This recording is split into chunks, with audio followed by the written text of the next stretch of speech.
Hi guys. It is January the 8th. And I just wanted to maybe give you a brief, like, what my understanding is how I possibly have got vaginismus and um, some of the trauma. I don't remember much of my childhood, um, and they do say that some of that could be trauma. Um, there could be something that I've blocked out that has happened to me. But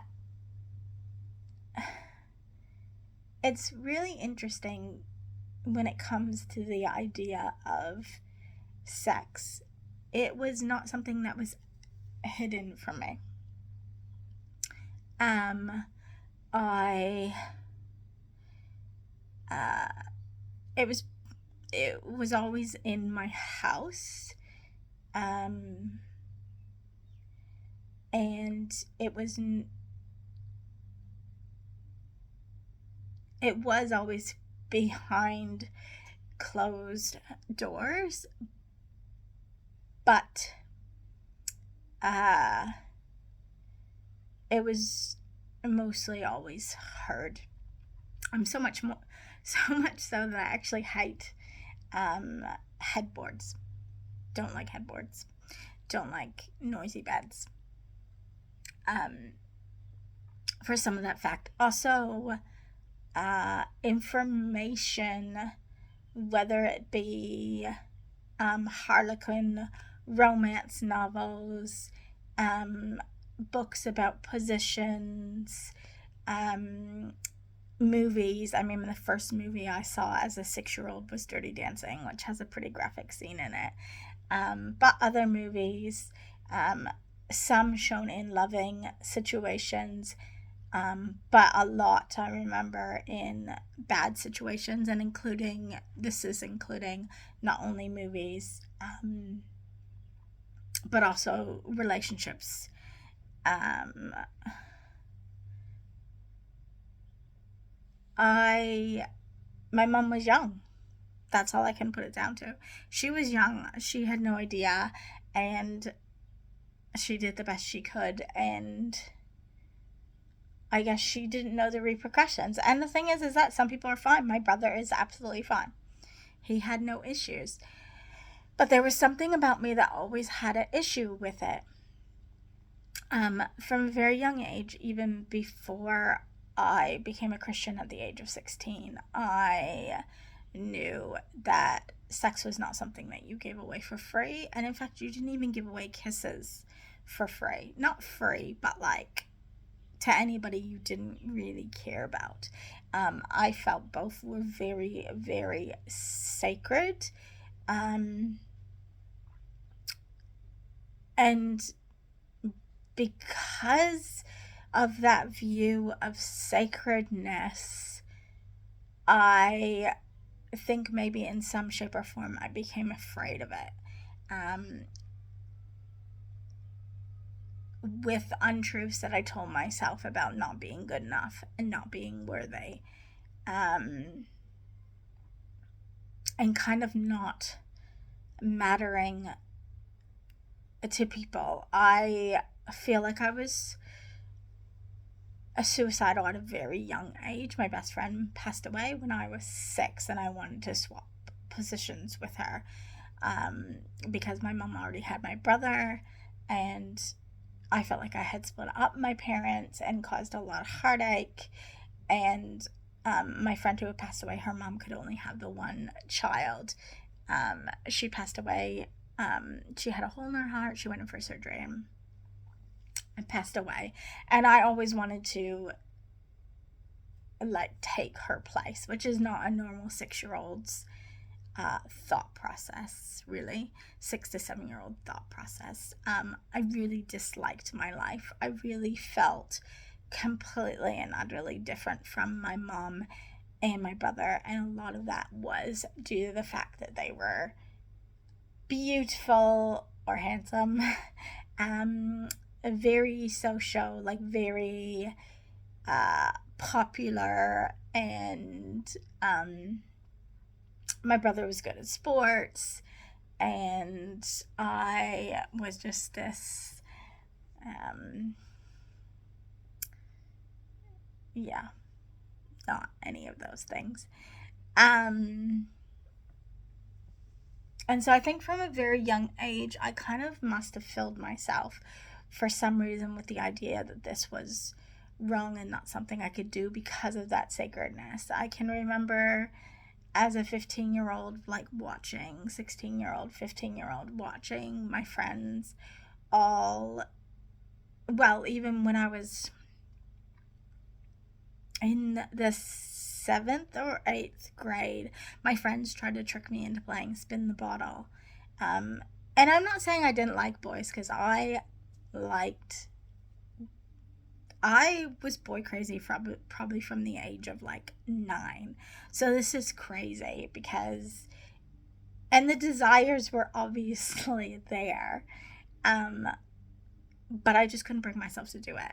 And my friends tried to trick me into playing spin the bottle, and I can remember getting so angry because they were trying to get me to kiss my best friend at the time's little brother, who had like the maddest crush on me. And I knew it was wrong to kiss him because, one, I didn't like him in that way. 2, he was my best friend's little brother. And 3, that was cruel because he was so in love with me, and I knew it, and I was good friends with him.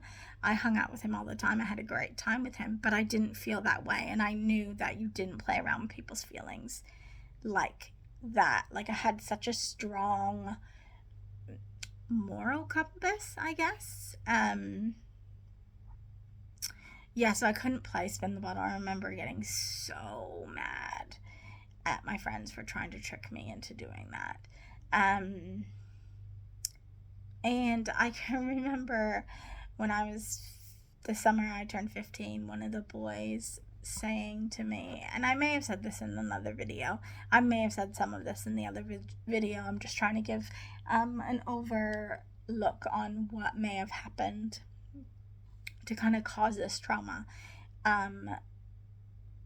before I was religious and then after I was religious. And look, I always feel like God had a hand on my life. I was born 3.5 premature, 3.5 months premature. I was told I wouldn't walk. I was told I wouldn't talk. I was told I would not function as a normal human being. God obviously had other plans, and he has made me a fighter from day one. So I wasn't religious, but somehow it was weaved in, and my grandparents were very religious. Anyways, when I was 15, I had a boy say to me that him and another guy were discussing about how hard I was to get into. I was harder to open than a car door or something like that. In regards, I think, to sexual, or at least that's how I took it, because they were very that. And every once in a while, I would be able to say snarky comments back. And I remember turning to this guy and saying, well, you don't know that, and I don't know that, because no one's ever tried. And I am thankful for that. The other thing I do remember that was traumatic, and it's not known by my mom, and I don't want her to know, because I don't want the shift in her perception of this person. But I did have somebody who was in our lives quite extensively at one point, that I was going to after school when I was in elementary school, probably in grade 7 or 8. I don't remember when. I just remember that I put my foot down and I said I was never going there anymore, because I knew I had done something wrong, even though they had taken advantage. And they had asked me if they could touch my boobs for $5. And look, we didn't have much money growing up, so I shouldn't have done it, but I did. And the minute it happened with this much older guy, um, I immediately felt regret and upset. Um, and I just told my mom I didn't want to go there anymore. And I was ashamed. Um, and some of this, I think, could all play into why um, vaginismus has affected me. Yeah, so those were the things that affected me before I was a Christian. Then, as I got to be a Christian at 16, I was in a really dark place. I was tampering a little bit with weed and alcohol. I kind of stopped that I was doing that when I was like 15 before I was a Christian, and then I just felt like I was being really, really fake. And my mom told me that I had to go to youth group in order to go to Disney World, which didn't happen because the church was going to Disney World. But anyways, I love that I went to youth group because I've met my bestest friends are either from youth group or like part of the church that I used to attend. And yeah, that desire probably wasn't as much. Obviously, you knew that you weren't like supposed to be doing any of that with boyfriends and stuff like that. And of course, I was still completely and utterly boy crazy, but I think God wanted to keep me from that conflict. And there were times that I was alone with guys and I could actually feel my body shake. Yeah, one time at summer camp when I was 21, 22, 23, I guess. I can remember it being quite bad because I really liked a guy and I was alone in his room with him. And even he was like a little bit odd about it. Like, why are you shaking so much? Fully clothed, like just having a normal conversation, but I did like him. It was just weird and I don't really understand it, but all of it could be part of this, like I've told myself for so long that it was a wrong thing to do. I knew that it was only to be done in marriage, mostly to procreate. I think that's half my problem as well. But yeah, there was something about it that just didn't feel quite right. The one thing I didn't say when I was also 9, my mom had a boyfriend that was raping her, very abusive towards her,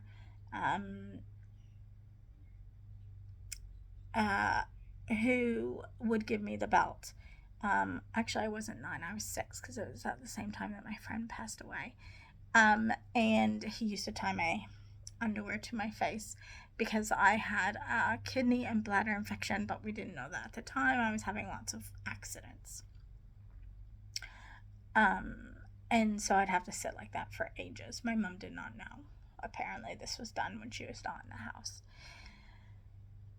So that kind of thing happened to me as well. So yeah, I just kind of was like, this is not something you do outside of marriage or outside of a relationship, blah, blah, blah. Fast forward, 16, started dating somebody who didn't really want to date me, and I wanted to French kiss him, and he broke up with me because he knew that kisses were so important to me, and he was only basically dating me because my friend, who I am still friends with, said, however long you date her, I'll date you. So as soon as I found that out, I split up from him. And I really liked him. When I like someone, I really like someone. There was the odd occasion where I liked a couple guys at the same time, but for different reasons. Um, but majority, I was like pretty into that one person, and it lasted a long time.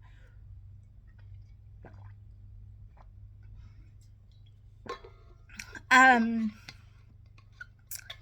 yeah, so we broke up, and then I didn't really have any other relationships. I had a couple of people interested in me at different times. It always seemed to be um,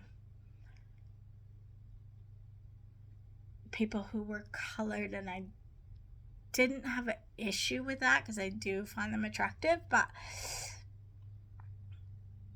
I don't know, it was just something weird. I just couldn't follow through with any of that. Um, yeah. So the next one then would have been my ex, who I was with for 13, just 3 months shy of 13 years, um, and married 3 months shy of 11 years. And I think I've said in previous ones, um, when I was doing counseling for the possible abuse, which they did say I had the abuse, but I thought a lot of it was from when I was a child as well. Um, I like spent so much time writing in my journal about how scared I was that I was going to make the wrong move and I was going to get out of control because I liked kissing him or whatever. And I guess I made like a phobia and a scaredness for it, that when we actually were married and we were allowed to do this, I couldn't do this. And gosh, when I look at some of the people online who suffer with this as well, who can't even consummate their marriage, like, I'm grateful, like, I can consummate my marriage. I did.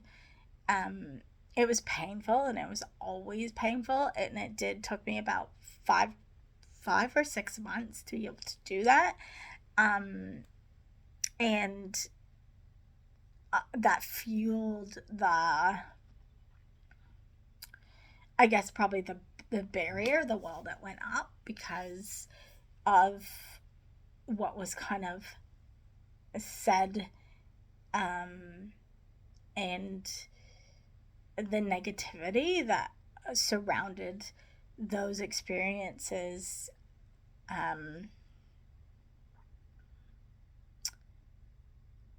Yeah, instead of it being this like beautiful, patient, it's okay, because my ex was also porn addicted before me, which I did know. Um, I, yeah, it just was a disaster.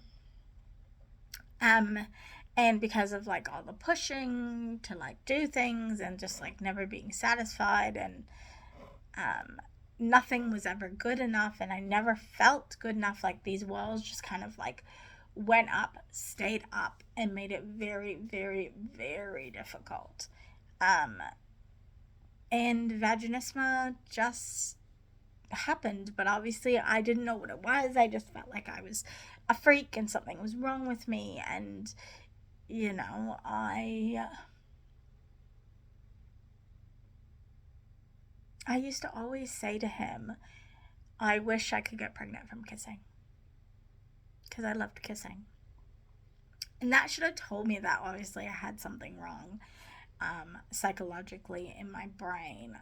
Sex has just been, I don't know, there's a barrier there. There is a barrier there. And I definitely feel like I'm a completely different person now.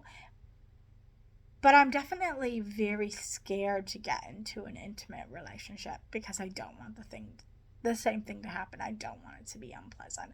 I just want to be normal, because so much of my life I have felt like a freak and not normal. And half of it is because I've suffered with this vaginismus that I didn't know I had. that no one's ever told me about.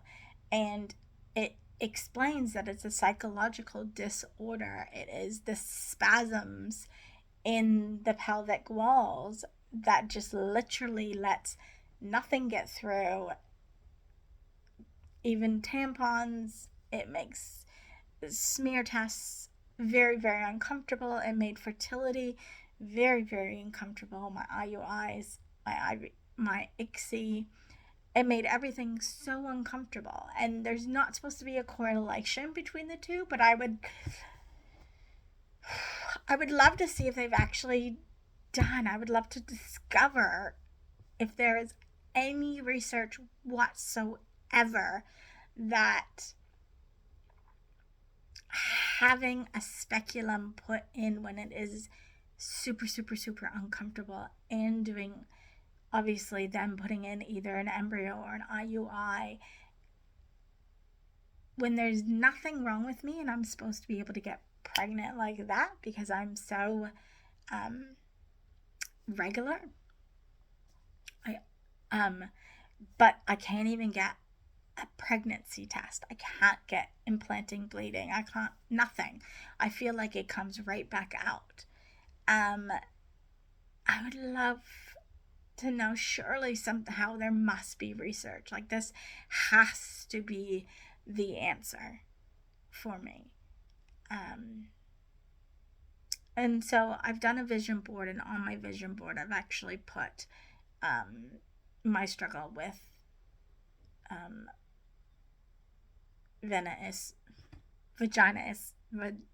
vaginismus, and I've actually put it under a photo of someone breaking the chains, and I've got faith, hope, and love, and freedom. And this year, I thought this was going to be the year to find love, and it definitely could be the year to find love, but more importantly, I need to work on the freedom of the bondage of that vaginismus.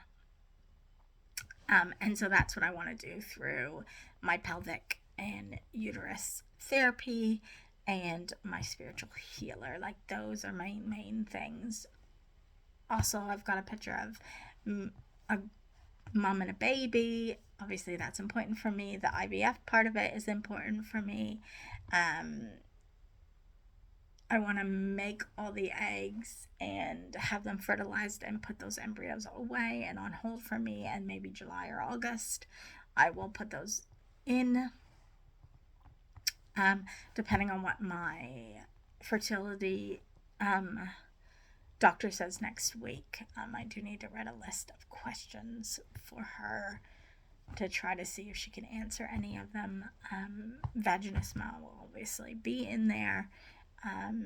But just whether she thinks she could help me, whether or not I should go ahead with it and do it or not, because of my age. I've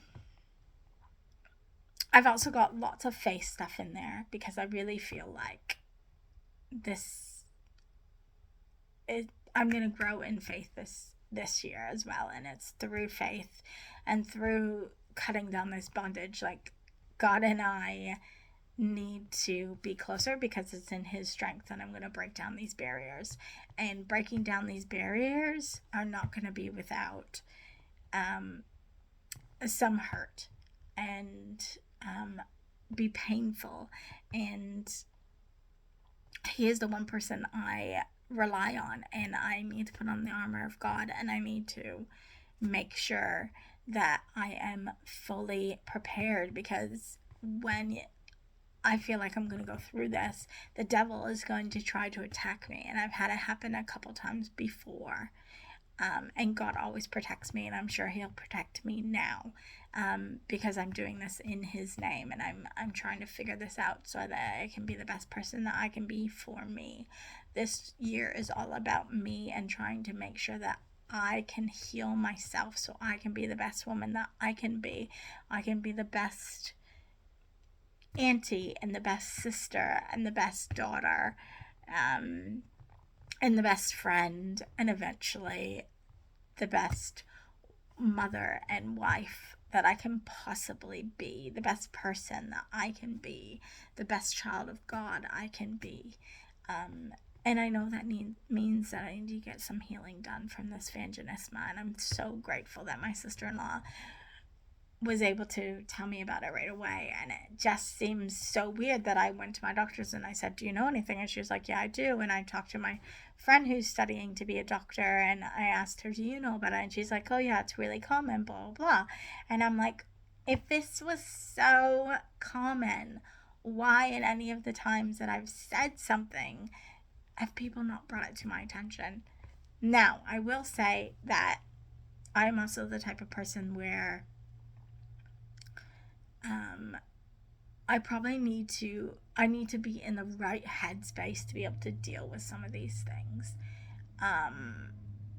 And it's hard for me, especially with all the interactions, whether they've been with me or with my mom, that I've seen my mom go through. There's also experiences in my mom's life that I know that has happened with an influential man that I really looked up to, and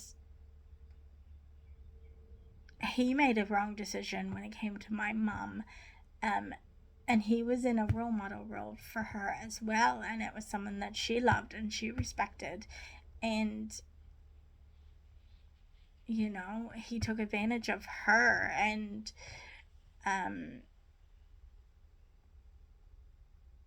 yes, everybody's kind of forgiven that person for that, but because I found out about that when I was like 18 and going away with them, with this specific person, and that's how I found out, because my mom was scared of me going away with them. You know, again, it's another traumatic thing.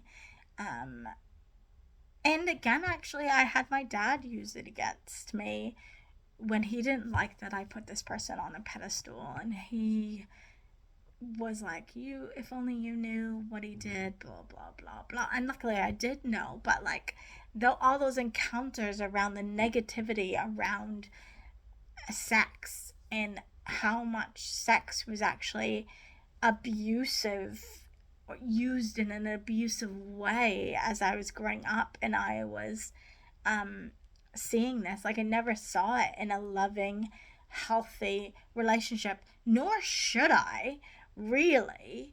Not to that extent, anyways, especially as a young child. But even when it came to my brother, again, it was never in a healthy, loving way. It was always, again, in an abusive way. With his relationships. So yeah, I feel like all of this is what has made, like, cemented this vaginismus. I can say it good sometimes, and other times I can't. It's like literally a tongue twister for me. Vaginismus. Anyways, so I just wanted to give you some background on, like, what I'm thinking and where I'm thinking it's come from. I've got my therapies, my 2 therapies this week. One is the massaging my pelvic area, and just getting a feel for what things are and making sure that everything's like in the right, I guess, kind of like working order, and like pushing it around or whatever, and just whatever she senses.